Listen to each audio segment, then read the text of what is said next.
Welcome to the presentation of Lethbridge School Division's three-year capital plan for the 2022, 2023 to 2024, 2025 school years. Before we begin our presentation, we'd like to acknowledge we are on the lands of the Treaty 7 First Nations. We acknowledge the many First Nations peoples whose footsteps have marked these lands for generations, and we pay respect to the land that we all live, work, and play. Hello, my name is Christine Lee, and I'm the Associate Superintendent for Business and Operations for Lethbridge School Division, and it is my pleasure to take you through the three-year capital plan. So why is there a requirement for a capital plan? Well, each year, school divisions are required to submit a three-year capital plan by April 1st to Alberta Education. Alberta Education then reviews these plans to assess a school division's needs for new schools to address enrollment pressures, for modernization projects, to modernize learning environments for functionality and programming, improve building conditions, enrollment pressures, and address some health and safety concerns. School divisions are required to rank our projects by priority when we submit our capital plans. So let's hear a little bit about our facilities. We have 13 elementary facilities, 4 middle schools, and 4 high schools that we address in our three-year capital plan. We do not include the 3 Christian school facilities in our school division, as the societies own those facilities.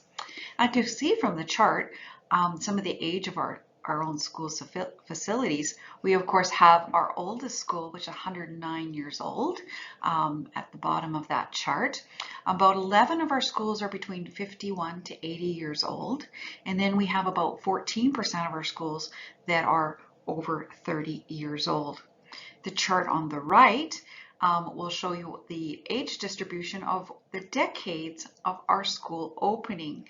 So you can see we've had since 1910, again that's Galbraith Elementary, all the way to 2020, that's the opening of Dr. Robert Plaxton in the 2020s. We've had a variety of schools in each decade. You can see 1950s and 1960s was a big era for opening and building new schools. So what is the driver for getting a new school in the school division? Well, one of the most significant drivers for new schools is the pace of development within the city. This development influences enrollment growth in the city. As our schools become with high capacity, there's a need to add schools, and that is usually influenced by the growth in the city. You can see on the left-hand side the future land use map that has been provided by the City of Lethbridge.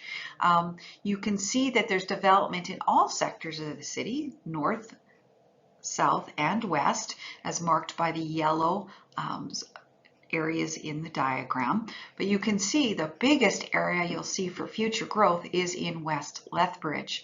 And now some of that growth is currently in progress, and some of that may not occur for 30 years. And so we always have to keep an eye on how those lands are developing as we make our plans. Demographics. Demographics play a big role in our planning, particularly for new schools and in some cases with modernizations. And so we take a good look at what we think is going to happen in the future with the enrollment in our schools. We use a software called Barricker Demographics that helps us project enrollment.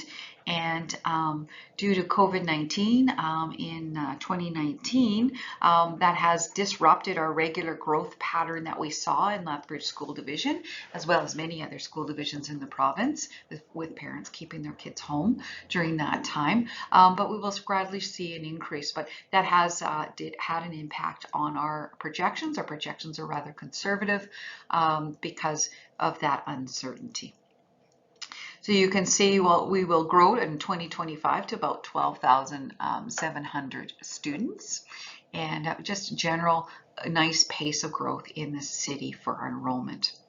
The chart to the top right is by type of school, elementary, middle, and high school, and we will experience our highest growth in our high schools. We had a large growth in elementary, that moved through middle school, and now we're experiencing that growth moving through the high school. When we look at enrollment by city sector, West Lethbridge has been our highest growth area over the last several years, but we're anticipating the south side will pick up, and in our projections for the next 3 years will be a little bit larger than West Lethbridge, but West Lethbridge growth still continues to be high, and we have a nice manageable growth in North Lethbridge. This particular graphic here just talks a little bit more about our growth and facility utilization. We're expected to increase our number of students by 7.8% by 2024. That will bring us to 12,595 students. West Lethbridge still has the highest utilization in our school division, and in 2024, the utilization of West Lethbridge schools will be at about 83%, and when we talk about the core utilization, it's 139%. Now, core utilization represents how the school was built to handle the number of students when it first opened, and then we sometimes have to add modular classrooms onto a school in order to address enrollment growth. A good example of that would be when Coalbanks Elementary School opened in West Lethbridge. It was designed with a core of 500 students, and it opened at about 450 students when it opened, and since then we've been adding modular classrooms to address the growth. And so as you add modular classrooms, it does put stress and pressure on the growth. And so we always want to make sure when we put in our capital plan that we note that information so that Alberta Education is aware that even though we're adding modulars, it does put pressure on our gyms, our learning commons, our hallways, and our offices, spaces, and whatnot.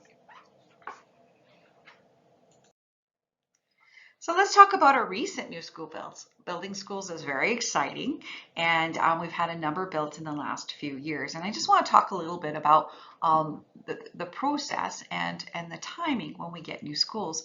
So Coalbanks Elementary was approved in 2014 at an opening capacity of 500 students, and we opened it in August 2017. So about 3 years to build.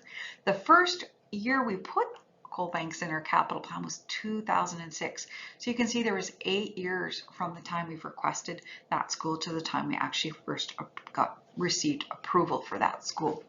Senator Joyce Fairburn Middle School was next in 2015, opened at capacity at 799, and it was opened in August 2018. Again, we asked for that in 2008. Dr. Robert Plaxton Elementary School that opened this year.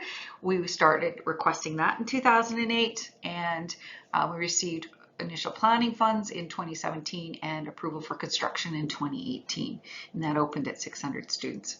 West Lethbridge Elementary School in Garry Station that we've just started working with Alberta Infrastructure on, and it is what we call P3 build, which is a public-private partnership build.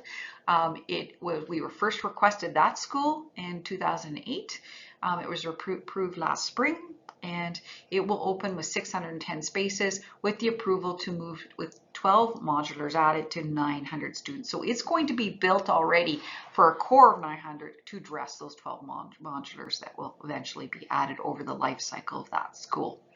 And it is scheduled to open in September 2025. And so from when you see this particular chart, we ask and we ask and we ask and we ask for a long time sometimes before we get approved for an actual school. So as they say, if you don't first succeed, keep on trying, and we do.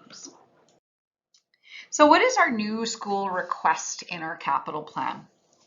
We have another school that we do need in West Lethbridge due to enrollment pressures and growth in that area. In the south end of West Lethbridge, very close to Senator Joyce Fairburn Middle School, we would like to put another elementary school. It's very near Coalbanks Elementary and Dr. Proby's school. It's in the area what we would call Waterbridge, a subdivision, and it is in the second phase of Waterbridge. That would be the west phase of that particular project, and which isn't scheduled to start for several years, but we're going to start requesting it now. As you see, it takes a while to get those approvals. Coalbanks has a capacity right now of 99%. Dr. Proby's at 75%, and we will still, as this area starts to grow, we'll see continued pressure on both of these schools. Right now, they both have about 13 modular classrooms each, and so we're starting to see that pressure on core spaces. So another school in that area is needed and will be needed in the future. So it is the only new school at this time that we're requesting in the capital plan, and we've actually been requesting the school since 2008. So it has been on the capital plan for a while, and we'll keep trying. New school construction, so as I explained, our new school will be a West Lethbridge Elementary School in the south end. We're currently in development, of course, on that school in the north end of West Lethbridge for Gary Station, a K-5. And of course, we just completed our Dr. Robert Plaxton Elementary School. The new school we're requesting will be at an estimated cost of about $31 million. So let's talk about school modernization. We have some lovely schools in our school division. They're well maintained. They're used really well and have great learning spaces.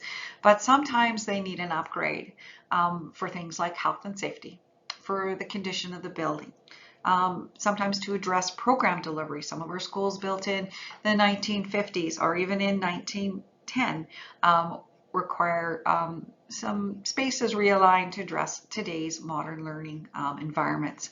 Utilization, if there's enrollment capacity, and then infrastructure performance. Some of the aging infrastructure on our mechanical and electrical systems may need to be replaced.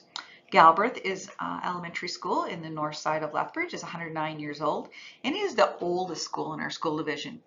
The modernization of Galbraith is our #1 priority in the capital plan and our #1 priority for a major modernization. We are fortunate that Alberta Education has recognized that this is a worthy project, and they have provided us with planning funds so that we can assess the needs for the modernization and preliminary costing. And so a visioning session is going to be held with the Galbraith staff and parent community on May 11th and 12th. And then when we get that report, we're going to provide that to Alberta Education to supplement our 3-year capital plan and hopefully move that project to the top for funding from the provincial government in the next budget cycle.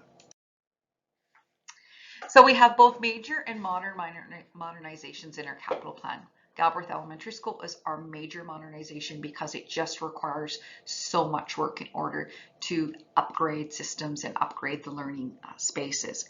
We then have another 7 schools for modernization. We call them minor modernizations. That would be Park Meadows, Nicholas Sharon, Mike Mountain Horse, Dr. Proby, Victoria Park, Senator Buchanan, and Westminster Elementary.